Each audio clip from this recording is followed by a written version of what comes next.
I struggled with infertility for 7 years. When I finally got pregnant, my brother accused me of being selfish.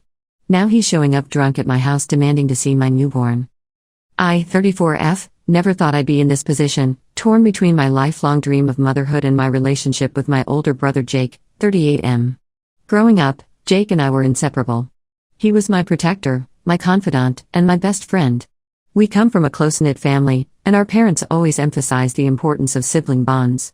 Jake was the one who taught me to ride a bike, helped me with my homework, and scared away the boys who tried to bully me in middle school. As we grew older, our bond remained strong. When I met my husband Alex, 35M, in college, Jake was initially skeptical. He grilled Alex relentlessly during our first family dinner, asking about his intentions and future plans. But over time, Jake came to see Alex as the brother he never had. They bonded over their shared love of football and terrible dad jokes. Jake was even Alex's best man at our wedding 10 years ago. Everything changed when Alex and I started trying for a baby 7 years ago. We were so excited and naive back then, thinking it would happen quickly. But month after month, we faced disappointment. At first, we kept it to ourselves, not wanting to worry our families. But as time went on and the struggle became more apparent, we opened up about our fertility issues. Jake's wife Sarah, 36F, got pregnant with her first child around the same time we started trying. I was genuinely happy for them, but it was hard to see them start their family so easily while we struggled. Jake, who had always been my rock, suddenly seemed distant and uncomfortable around me. He would avoid the topic of babies altogether or make awkward jokes about how we needed to try harder. As our fertility journey continued, we went through multiple rounds of IVF. Each failure was devastating, but we tried to stay hopeful. During this time, Jake and Sarah had 2 more children in quick succession. While I loved being an aunt, each pregnancy announcement and baby shower felt like a knife to my heart. Jake's behavior during this time was puzzling and hurtful. He seemed to swing between avoiding me entirely and making insensitive comments. Once, after a particularly difficult failed IVF cycle, he told me at a family dinner that maybe I should stop obsessing over having a baby and find a hobby instead. I was shocked and hurt, but I tried to brush it off, telling myself he just didn't understand. 2 years ago, after our last failed IVF attempt, our doctor told us that our chances of conceiving were extremely low. I was crushed. I fell into a deep depression, barely leaving the house for weeks. Alex was my rock during this time, but I could see the toll it was taking on him too. During this dark period, Jake's insensitivity reached new heights. He would often make comments like, "Just relax, it'll happen when you stop trying so hard," or "Maybe you're not meant to be a mom." Each word felt like a dagger, coming from the brother who had once been my fiercest supporter. The situation came to a head at our parents' 40th anniversary party last year. I had just found out that our latest IVF round had failed, and I was feeling particularly raw and vulnerable. I tried to put on a brave face for our parents' sake, but I guess my pain was still visible. Jake cornered me in the kitchen when I was getting a glass of water. He started lecturing me about how I needed to get over it and stop being so selfish. He said I was ruining family gatherings with my mopey attitude and that I should be happy for him and Sarah instead of wallowing in self-pity. He even suggested that my obsession with having a baby was putting a strain on his relationship with Alex. I was stunned. This wasn't the brother I knew and loved. I tried to explain how hurtful his words were, how the pain of infertility wasn't something I could just get over. But he just got angrier, accusing me of being jealous of his kids and trying to make everything about me.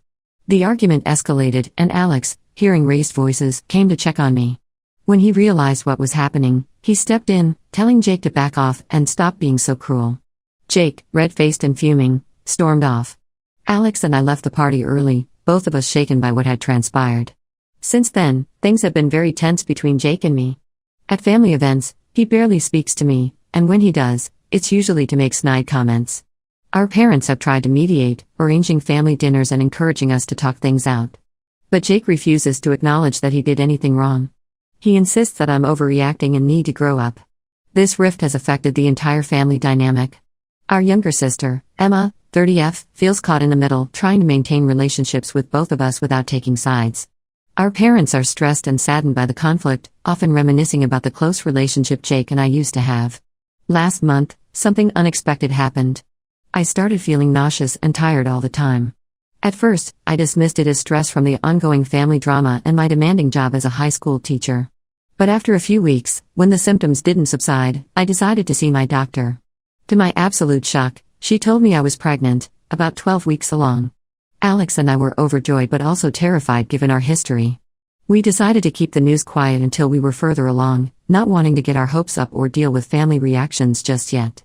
However, at a family dinner last week, our mom noticed I wasn't drinking wine, which was unusual for me. She guessed immediately and was thrilled. In her excitement, she started telling everyone at the table, including Jake and Sarah. Jake's reaction was not what I expected. Instead of being happy for us, he accused me of stealing his thunder. Apparently, Sarah is also pregnant with their fourth child, and they were planning to announce it at the next family gathering. He said it was selfish of me to get pregnant now when his kids were finally old enough to appreciate having a baby cousin. I was hurt and angry. After years of insensitivity and cruel comments about our fertility struggles, this felt like the last straw. Alex, always my defender, told Jake that his behavior was unacceptable and that if he couldn't be happy for us, he should keep his opinions to himself. The dinner ended in chaos, with Jake and Sarah leaving abruptly and our parents trying to smooth things over. Since then, Alex and I have decided to limit contact with Jake and Sarah for the duration of my pregnancy. We don't want any added stress during this high-risk time. Some family members, particularly our sister Emma and our uncle Joe, 58M, think we're overreacting. They say we shouldn't throw away our relationship with Jake over this, that family is too important. But I feel like this is just the culmination of years of hurtful behavior. Am I wrong for wanting to distance myself from my brother during what should be one of the happiest times of my life? How do I balance my desire to protect my mental health and my pregnancy with the pressure to maintain family harmony? I never thought I'd be in a position where I had to choose between my brother and my own well-being, but here I am, feeling lost and conflicted. Update 1, it's been about 2 months since my last post, and so much has happened. I'm now 20 weeks pregnant, and we just found out we're having a little girl. Alex and I are over the moon, but the situation with Jake has only gotten worse. After we announced our decision to limit contact, Jake went on what I can only describe as a rampage. He started calling our parents, Emma, and other relatives, telling them that we were being dramatic and selfish. He even posted a long rant on Facebook about how family should always come first and how hurt he was that we were pushing him away for no reason. Our parents were initially torn. They've always been peacekeepers, and the idea of their children being at odds is difficult for them. Mom would call me almost daily, tearfully pleading for us to work things out. Dad, usually the more stoic one, seemed lost and unsure of how to handle the situation. They wanted everyone to get along and couldn't understand why we couldn't just talk it out. But then something unexpected happened. Our cousin Emily, 32F, reached out to me privately. Emily and I were close as kids but drifted apart in adulthood as she moved across the country for work. She told me that she had been following the family drama from afar and felt compelled to share her own experience with Jake. Apparently, 2 years ago, Emily had a miscarriage. She had been about 10 weeks along and was devastated. When she confided in Jake during a rare visit home, he had been similarly insensitive. According to Emily, he told her to get over it because it wasn't even a real baby yet.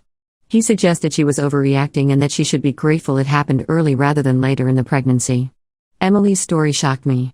It was like a missing puzzle piece falling into place, showing a pattern of behavior I hadn't fully recognized before. It also gave me the courage to open up to our parents about all the hurtful things Jake had said and done over the years. I showed them text messages where he had mocked our fertility struggles and dismissed our pain. I recounted incidents at family gatherings where he had made insensitive comments or jokes at our expense. Our parents were stunned. They had no idea the extent of Jake's behavior. Mom broke down crying, apologizing for not seeing what was happening and for pressuring us to reconcile. Dad, always a man of few words, simply said he was disappointed in Jake and that he understood our need for distance. This revelation changed the family dynamic significantly. Our parents stopped pressuring us to make amends with Jake and instead started to set boundaries of their own.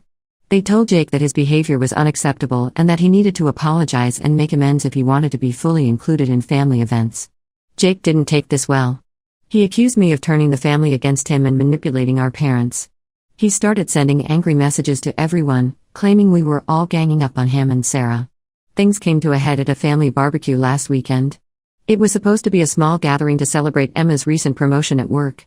Alex and I had declined to attend because we knew Jake and Sarah would be there. However, halfway through the event, we received a frantic call from Emma. Apparently, Jake had shown up in a foul mood, already having had a few drinks. He immediately started making passive-aggressive comments about how some people think they're too good for family. When Emma asked him to stop, he got louder and more obnoxious, ranting about how unfair everyone was being to him. Alex and I decided to go over, hoping to defuse the situation. When we arrived, the tension was palpable. Jake, red-faced and slurring slightly, immediately zeroed in on us. He started hurling accusations, saying we were tearing the family apart and that we were selfish for hogging all the attention with our pregnancy. Alex tried to calm him down, speaking in a low, soothing voice and asking Jake to think about the stress he was causing. But Jake was beyond reason. He got in Alex's face, poking his chest and asking if he wanted to take this outside. That's when our dad stepped in. I've never seen him so angry.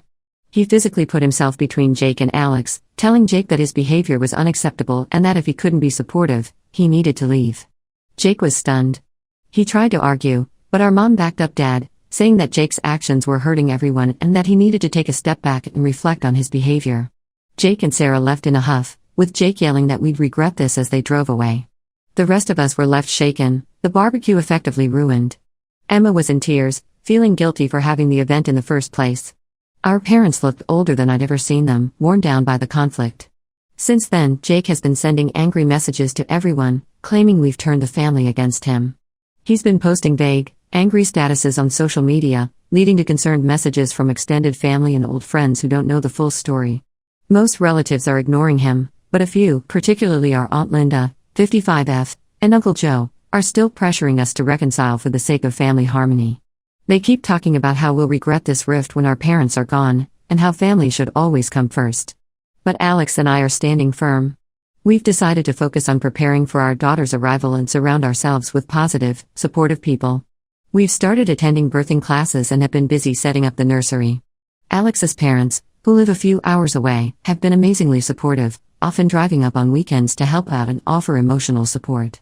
It's sad that Jake won't be a part of this exciting time in our lives. There are moments when I miss the brother I used to have, the one who protected me and made me laugh. But then I remember all the pain he's caused, and I know we're making the right decision for our mental health and the well-being of our baby. As my due date approaches, I'm trying to focus on the joy of impending motherhood rather than the family drama. But it's hard not to wonder what the future holds. Will Jake ever realize the harm he's caused?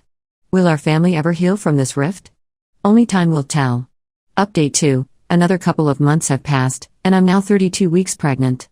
The situation with Jake has taken an unexpected turn, and I'm not sure how to feel about it. Last month, I received a text from Sarah asking if we could meet for coffee. I was hesitant, given everything that had happened, but curiosity got the better of me. We met at a quiet cafe near my house, and what Sarah told me left me reeling. She started by apologizing for not standing up to Jake's behavior over the years. She explained that things in their marriage haven't been great for a while, even before all the recent drama. Apparently, Jake's insensitivity isn't limited to just family members struggling with fertility. He's been dismissive of Sarah's struggles with postpartum depression after their last baby and has been spending more and more time away from home. Sarah confided that she's been considering leaving Jake. She said watching how Alex supports me made her realize how unhealthy her own relationship is. She told me about incidents I had no idea about, Jake belittling her career aspirations, dismissing her concerns about their children, even flirting with other women at parties. I was sympathetic but cautious. While I appreciated her apology and felt sorry for her situation, I made it clear that it didn't erase years of hurt. I suggested that she might benefit from talking to a therapist or counselor to work through her feelings and decide on her next steps. After our meeting, I was conflicted. Part of me felt vindicated that someone else was finally seeing Jake's behavior for what it was.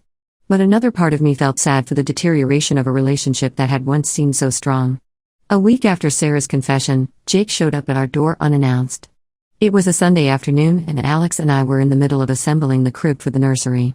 Jake looked terrible, unshaven, with dark circles under his eyes, like he hadn't slept in days. He broke down crying almost immediately, saying Sarah had left him and taken the kids to her parents' house. Between sobs, he told us that Sarah had given him an ultimatum: get help for his anger and drinking problems, or she would file for divorce. Jake begged us to help him fix things with Sarah and the rest of the family. He said he realized he had been a total jerk, his words, and wanted to make amends. He even got down on his knees, pleading with me to talk to Sarah on his behalf. I was conflicted. Part of me felt sorry for him. This broken man was so far from the strong, protective older brother I once knew. But a larger part was still angry about how he had treated us and wary of his sudden change of heart. Alex and I exchanged a look, silently communicating as we often do.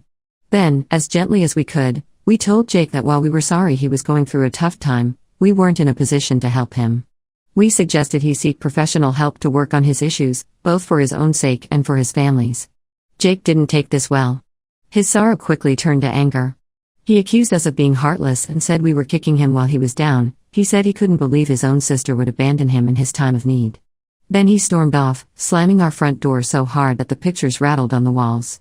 We haven't heard from Jake directly since then, but the family grapevine has been buzzing. Our parents called the next day to let us know that Jake had shown up at their house in a similar state. They're trying to encourage him to seek therapy, but so far, he's resistant to the idea. Emma called me in tears, saying Jake had been leaving her rambling, sometimes incoherent voicemails. She's worried about his mental state but doesn't know how to help. I advised her to keep her distance for now and to encourage Jake to seek professional help if he reaches out again. The whole situation has stirred up a lot of complicated feelings. While I don't want to see my brother suffer, I also don't feel ready to let him back into my life, especially with a baby coming soon. His volatile behavior is concerning, and I worry about the stress it could cause me and the baby. Continuing from where we left off, Alex and I are trying to focus on the final preparations for our daughter's arrival, but the family drama is definitely casting a shadow over what should be a joyful time. We finished setting up the nursery, a peaceful room painted in soft yellows and greens. Alex's mom helped us decorate, and it's become my favorite place in the house. Sometimes I sit in the rocking chair, rubbing my belly and talking to our little girl, trying to push away thoughts of the family turmoil. We've started attending birthing classes twice a week. The other expectant parents there have become a sort of support system. It's refreshing to be around people who don't know about our family drama and just see us as an excited couple awaiting their first child. Despite everything, I'm trying to stay positive and focus on the miracle growing inside me. After years of thinking this would never happen, every kick and movement feels like a precious gift. Alex has been my rock through all of this, attending every doctor's appointment, indulging my midnight cravings, and always knowing when I need a hug or a listening ear. As my due date approaches, I can't help but wonder what the future holds. Will Jake get the help he needs? Will our family ever heal from this rift? Only time will tell. Update 3. Our beautiful daughter, Lily, was born 3 weeks ago. The birth was difficult. I had to have an emergency C-section after 20 hours of labor, but both Lily and I are doing well now. The moment they placed her in my arms, all the pain and struggle of the past years seemed to melt away. Alex has been an absolute rock through everything, barely leaving our side during our stay in the hospital. Coming home with Lily has been a whirlwind of emotions. We're exhausted but completely in love with our little girl. The nights are long, and the days are a blur of feedings, diaper changes, and stolen naps. But every time Lily wraps her tiny hand around my finger or Alex makes her smile, my heart feels like it might burst with happiness. Unfortunately, the drama with Jake hasn't subsided. He didn't reach out when Lily was born, even though our parents informed him. They told us he's been asking about her, but apparently, he's upset that we didn't tell him about the birth ourselves. It's frustrating because it feels like he's making Lily's birth about him instead of celebrating this new life. Our parents and Emma have visited several times, absolutely doting on Lily. It's bittersweet watching them with her, knowing that in a different world, Jake and his family would be part of these moments too. Emma confided that Jake's kids have been asking about their new cousin, not understanding why they haven't met her yet. Sarah contacted us again last week. She and the kids are still staying with her parents, and she started divorce proceedings. Jake apparently refused to seek help or acknowledge his issues, leaving her feeling like she had no choice. She asked if we would be willing to write a statement about Jake's behavior over the years, as it might be relevant to their custody arrangements. Alex and I are still considering whether or not to get involved. On one hand, we want to support Sarah and ensure the kids are in a healthy environment. On the other, we're wary of getting dragged into legal proceedings and potentially escalating the conflict with Jake. The most recent development came yesterday, and it's left us shaken. Jake showed up at our house in the evening, clearly drunk. He started banging on the door and yelling about how we've ruined his life and demanding to see his niece. Lily was sleeping, and his shouting woke her up, sending her into a crying fit. Alex managed to calm Jake down and convince him to leave without incident, but it was scary. The thought of Jake's volatile behavior around our newborn daughter is terrifying. We're now seriously considering getting a restraining order, something I never thought I'd have to do against my own brother. This whole situation has made me realize how toxic Jake's presence in our lives has been. While I hope he gets the help he needs, my priority now is protecting my daughter and our little family. We're looking into moving to a new house in a different neighborhood, partly to have more space for Lily as she grows, but also to have some distance from all this drama. We've also started discussing the possibility of family therapy, not necessarily with Jake right now, but perhaps with our parents and Emma. There's a lot of hurt and confusion to work through, and we think having a neutral third party might help us navigate these complicated emotions and family dynamics. Despite everything, these past few weeks with Lily have been the happiest of my life. Alex and I are exhausted but completely in love with our little girl. We're focusing on enjoying this special time and building a positive, loving environment for our daughter. Every day, I look at Lily and feel grateful for the journey that brought her to us, challenging as it was. While the situation with Jake is painful, it's also made me appreciate the healthy, supportive relationships in my life even more. As we move forward, our goal is to surround Lily with love, positivity, and strong, healthy family bonds, whatever form that family might take. Comments, User 1, NTA. Your brother sounds toxic, and you're right to protect yourself and your baby from his behavior. Congrats on your little one. User 2, this is such a tough situation. While I feel for your brother, you need to prioritize your own mental health and your baby's well-being. Stay strong. User 3, as someone who's also dealt with infertility, I can't imagine how hurtful your brother's comments must have been. You don't owe him anything. Focus on your new little family and let him deal with the consequences of his actions.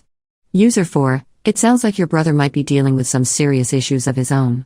While that doesn't excuse his behavior, maybe encouraging him to seek professional help could be a step towards healing for everyone involved. User 5, congratulations on your baby girl. You've been through so much, and you deserve to enjoy this special time without all this added stress. Sending positive vibes your way.